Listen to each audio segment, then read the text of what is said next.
네, 오늘 하나님께서 우리에게 주시는 말씀 함께 보겠습니다. 출애굽기 22장 16절부터 31절까지의 말씀을 우리 함께 한 목소리로 교독하시고 마지막 절은 함께 한 목소리로 읽도록 하겠습니다. 사람이 약혼하지 아니한 처녀를 꾀어 동침하였으면 납폐금을 주고 아내로 삼을 것이요. 만일 처녀의 아버지가 딸을 그에게 주기를 거절하면 그는 처녀에게 납폐금으로 돈을 낼지니라. 너는 무당을 살려두지 말라. 짐승과 행음하는 자는 반드시 죽일지니라. 여호와 외에 다른 신에게 제사를 드리는 자는 멸할지니라. 너는 이방 나그네를 압제하지 말며 그들을 학대하지 말라. 너희도 애굽 땅에서 나그네였음이라. 너는 과부나 고아를 해롭게 하지 말라. 내가 만일 그들을 해롭게 함으로 그들이 내게 부르짖으면 내가 반드시 그 부르짖음을 들으리라. 나의 노가 맹렬함으로 내가 칼로 너희를 죽이리니 너희의 아내는 과부가 되고 너희 자녀는 고아가 되리라. 내가 만일 너와 함께한 백성 중에서 가난한 자에게 돈을 부어주면 너는 그에게 채권자 같이 하지 말며 이자를 받지 말 것이며 내가 만일 이웃의 옷을 정당 잡거든 해가 지기 전에 그에게 돌려보내라. 그것이 유일한 옷이라. 그것이 그의 알몸을 가릴 옷인지 그가 무엇을 입고 자겠느냐. 그가 내게 부르짖으면 내가 들으리니 나는 자비로운 자임이라. 아멘. 자, 잠시만요. 너는 재판장을 모독하지 말며 백성의 지도자를 저주하지 말지니라. 너는 내가 추수한 것과 내가 짜낸 집을 바치기를 더디하지 말며 내 처음 난 아들들을 내게 줄지며 내 소와 양도 그와 같이 하되 이래 동안 어미와 함께 있게 하다가 여드레 만에 내게 줄지니라. 너희는 내게 거룩한 사람이 될지니 들에서 짐승에게 찢긴 동물의 고기를 먹지 말고 그것을 개에게 던질지니라. 아멘. 할렐루야. 아멘. 오늘도 새벽 예배 자리에 나오신 우리 성도님들 주님의 이름으로 사랑하고 축복합니다. 사랑하고 축복합니다. 네, 오늘은 출애굽기 22장 어제에 이어서요 후반부의 말씀을 함께 살펴봅니다.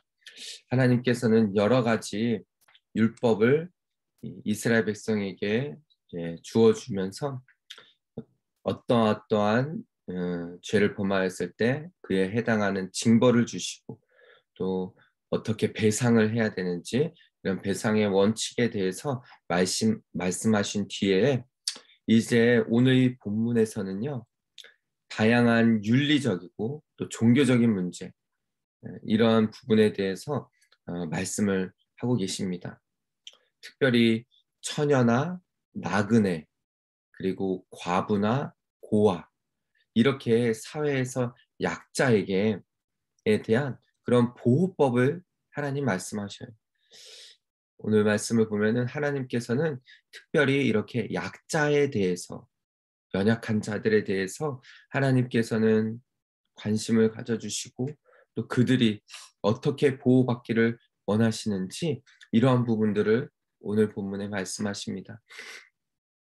하나님께서는 이스라엘 백성들을 정말로 하나님의 마음으로 사랑하시고 또 그들을 얼마나 붙들고 계시는지 얼마나 이렇게 아끼시는지 오늘 본문을 통해서 우리가 살펴볼 수가 있는데요. 하나님께서 우리를 사랑하셨듯이 우리도 하나님을 사랑한다면 어떠한 우리가 법을 지켜야 되고 어떠한 게 하나님 앞에 나가야 되는지 이런 부분들을 우리가 함께 좀 살펴보면서요 은혜 나누기를 소망합니다. 첫 번째 하나님께만 충성해야 하는 것이죠. 하나님을 사랑한다면 하나님께만 충성해야 한다라는 것입니다. 오늘 본문의 첫 구절을 보면은 사람이 약혼하지 아니한 처녀를 꾀어 동침하였으면 납폐금을 주고 아내로 삼을 것이라 라고 하십니다. 즉 어떤 남자가 처녀를 깨어서 어떻게 보면은 간음으로 볼 수 있죠. 어, 그렇게 동침하게 되면은 납폐금을 주고 아내로 삼으라는 것입니다.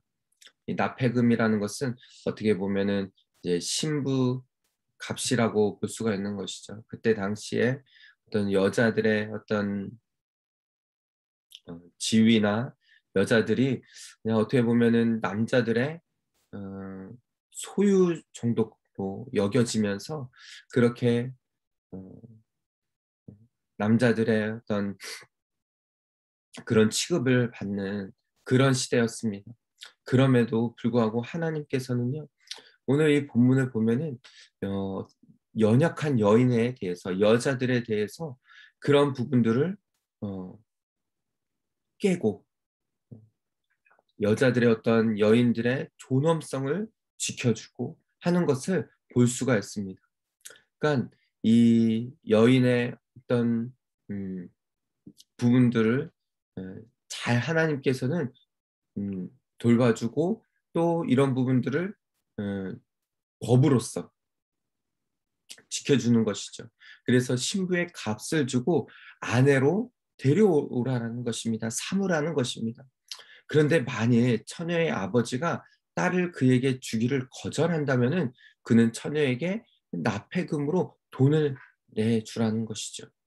이렇게 하나님께서는요, 어, 그 당시에 그러니까 여자들이 어떤 취급을 받지 못하는 어떤 사람으로서 어떤 소유로 여겨졌던 그 시대에조차 어떻게 보면요 아주 파격적인 그러니까 그들의 상식을 깨버리는 그런 법을 그들에게 주어진 것이죠. 어떻게 보면은 하나님께서는 이 여자들에게도 존엄성을 지켜주고 약자를 돌보게 하시는 그런 하나님의 마음이 담겨져 있다라고 볼 수 있습니다. 그러면서요 18절에 너는 무당을 살려두지 말고 짐승과 행음하는 자는 반드시 죽일 것이고 여호와 외에 다른 신에게 제사를 드리는 자는 멸하라고 말씀하시는 것이죠. 어떻게 보면은요 이렇게 하나님께서 약자를 돌아보시고 또 하나님만을 섬기는 이러한 법을 주어주시는 이 핵심의 안에는요 내가 너희를 사랑했던 것처럼 너희도 오직 하나님만을 사랑하고 하나님만을 섬기고 연약한 자를 내가 돌아보고 그렇게 마음을 주는 것처럼 너희도 약자들의 편에 서서 그들을 돌봐주고 생각하라는 것을 오늘 본문을 통하여서 말씀하시는 것이죠. 사랑하는 여러분, 우리가 하나님만 바라보고 하나님께만 충성을 해야 하는 이유가 여기에 있는 것입니다. 하나님께서 우리를 먼저 사랑하셨듯이 우리도 하나님을 사랑한다라면요. 하나님께만 충성해야 한다라는 것이에요. 20절의 말씀처럼요. 여호와 외에 다른 신을 제사드리는 다른 신을 섬기는 자는 멸하라고 말씀하신 것처럼요. 오늘 이 본문의 말씀을 통하여서 하나님께서 이스라엘 백성들을 얼마나 사랑하셨는지 또 그들에게 주어지는 이 법을 통하여서 하나님의 마음이 무엇인지를 깨닫고 오직 하나님께만 충성하는 저 여러분 모두가 다 되시기를 주님의 이름으로 축복합니다. 아멘. 두 번째는 약자에게 자비를 베풀어야 한다라는 것이죠. 16절의 말씀처럼요. 이제 21절부터는 하나님께서 약자들을 어떻게 돌봐야 되는지, 약자들에게 어떻게 나아가야 되는지 이런 부분들에 대해서 계속적으로 말씀하십니다.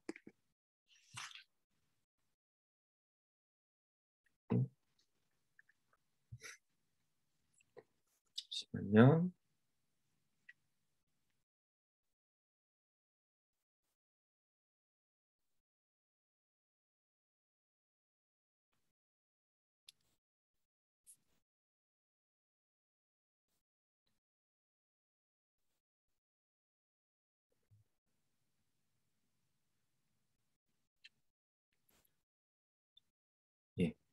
21절의 말씀이요.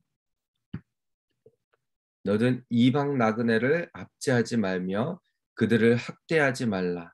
너희도 애굽 땅에서 나그네였음이라. 지금 하나님께서는 이스라엘 백성들에게 이방 나그네들을 돌봐주고 그들을 학대하지 말고 압제하지 말라라고 합니다. 그 이유인즉 너희도 애굽 땅에서 나그네였고 노예였고 학대받는 자들이었기 때문에 너희도 그들을 돌아보고 학대하지 말라라고 말씀하시는 것이죠. 이처럼 하나님께서는 이스라엘 백성들에게 연약한 자들, 약자들을 해롭게 하지 말라라고 말씀하십니다. 너는 과부나 고아를 해롭게 하지 말고 돌봐주라는 것이죠. 23절에 내가 만일 그들을 해롭게 함으로 그들이 내게 부르짖으면 내가 반드시 그 부르짖음을 들으리라 라고 말씀하십니다. 하나님께서 이스라엘 백성들에게 너희들이 이전에 어떠한 상태였는지를 기억하라는 것이에요. 여러분, 우리도 마찬가지입니다. 우리가 이전에는 어떤 자들이었죠? 하나님의 원수였고 죄인이었고 하나님을 알지 못한 그런 존재였어요.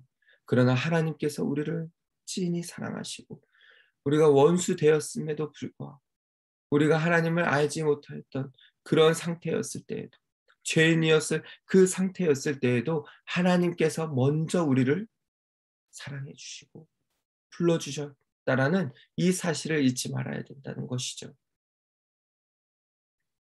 그래서 23절에 만일 그들을 그 나그네들을 연약한 자들을 너희들이 해롭게 하고 그러면은 그들이 부르짖었을 때에 하나님께서는 반드시 그 부르짖음을 응답하겠다는 것이 심지어는 하나님의 노가 맹렬하기 때문에 칼로 너희들을 그 괴롭히는 이 연약한 약자들을 괴롭히는 자들을 죽이고 너희의 아내를 과부가 되고 자녀를 고하게 되게 할 것이라고 말씀하시는 거예요. 갚으시겠다라고 말씀하시는 것이죠. 25절의 말씀이요. 계속해서요. 내가 만일 너와 함께한 내 백성 중에서 가난한 자에게 돈을 구워주면 너는 그에게 채권자 같이 하지 말며 이자를 받지 말 것이라. 그러니까 가난한 자에게 돈을 구워줬을 때 이렇게 채권자 같이 하지 말고 이자도 받지 말라는 거예요. 심지어 26절에는요. 이웃의 옷을 정당자고 이웃이 옷을 맡기고 어떤 뭐 돈을 빌려가거나 그랬을 때는 해가 지기 전에 그에게 그 옷을 돌려주라는 것이에요. 이 광야에서의 삶은요. 그때 당시에는 옷이 딱 한 벌밖에 없었어요. 그래서 이 옷의 기능은 그냥 옷의 기능뿐만이 아니라 그들에게 있어서는 그 옷이 이불과도 같은 것이었습니다. 그렇기 때문에 그 옷을 해가 지기 전에 잠자리에 들기 전까지 그 옷을 돌려주라는 것이 27절의 말씀을 보십시오. 그것이 유일한 옷이라 그것이 그의 알몸을 가릴 옷인즉 그가 무엇을 입고 자겠느냐 그가 내게 부르짖으면 내가 들으니 나는 자비로운 자입니다. 즉 하나님께서 자비로우신 분이신 것처럼 연약한 자들을 약자들을 돌보시고 약자들을 그렇게 하나님께서 생각하시듯이 너희들도 그 세상의 약자들에게 자비를 베풀고 돌봐주고 돌아보라는 것이죠. 사랑하는 우리 성도 여러분, 저는 혹시 여러분 주변에 우리가 돌아보아야 할 그런 약자들이 있다라면 오늘 이 말씀을 기억하시고 손을 내밀어주고 기도하며 돌볼 수 있는 그럼으로 인해서 하나님의 사랑이 그들에게 전해줄 수 있는 저 여러분 되시기를 주님의 이름으로 축복합니다.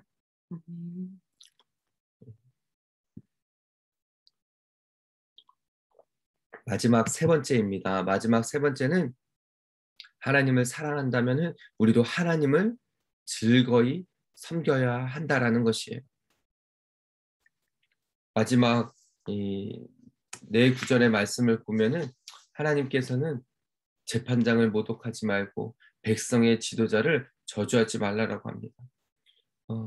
이스라엘 백성들을 출애굽하는 데 있어서 모세와 아론 이렇게 지도자들을 하나님께서는 세우시고 또 우리가 말씀을 살펴본 것처럼 모세가 그 이스라엘 백성들을 다 재판하고 또 돌볼 수가 없었기 때문에 장인 이드로가 그렇게 조언을 해준 것처럼 그 이스라엘 백성 안에 50부장, 100부장, 1000부장을 세워서 그들을 돌보게 했습니다.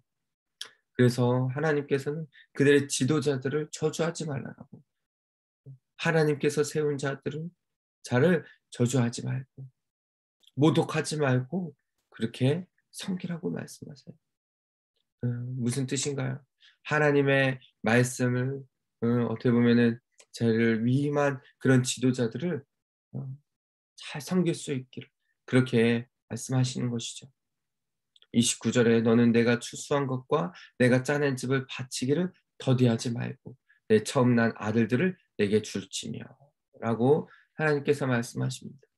여러분 처음 난 아들은 하나님의 것으로 어떻게 보면은 여겨졌어요. 이게 무슨 뜻이죠? 출애굽할 당시에 그 유월절을 보내면서 하나님께서는 그 이스라엘뿐만 아니라 그 애굽에 있는 모든 첫 번째 난 것은 다 죽일 것이라고 말씀하셨어요. 그러나 문지방에 피를 바르고 한 그 집 거기는 넘어가는 그래서 그 일로 말미암아 하나님께서 우리에게 은혜를 베풀어 주셨고 하나님께서 우리의 생명을 건져 주셨다는 그런 의미로 하나님을 기억하고 하나님께서 그들을 붙들고 계시고 출애굽시키신 그 하나님의 은혜를 기억하는 것을 의미하는 것이었죠. 즉 이 부분들을 지키면서 하나님이요 우리에게 어떠한 존재인지를 기억하라는 것이에요. 즉 하나님을 즐거이 섬기며 하나님 앞에 그렇게 바치기를 즐거이 하라는 것을 오늘 이 본문에서 말씀하시는 것이죠. 또한 30절, 31절의 말씀처럼 하나님 앞에 드릴 때 즐거이 드리라고 하나님 말씀하십니다. 말씀 야고보서 말씀처럼 억지로나 인색함으로 드리는 것이 아니라 즐거이 하나님 앞에 드릴 수 있는 저희들 돼야 된다라는 것이죠. 사랑하는 여러분, 저는 우리 오버플로의 처치 성도님 한 사람 한 사람이 정말로 하나님을 즐겁게 섬기고 하나님만 섬기고 하나님 앞에 충성되어 하나님께만 영광 올려드리는 그런 이 땅 가운데 하나님께서 시선을 주시는 그런 곳에 우리의 시선을 두고 약자들에게 연약한 자들을 돌볼 수 있는 그런 하나님의 마음을 가지고 그렇게 우리들도 하나님 마음을 가지고 섬김의 자리로 나아갈 수 있는 그런 저와 여러분 모두가 다 되신 길을 주님의 이름으로 축복합니다. 아멘. 우리 말씀을 기억하시면서요 함께 찬양하겠습니다.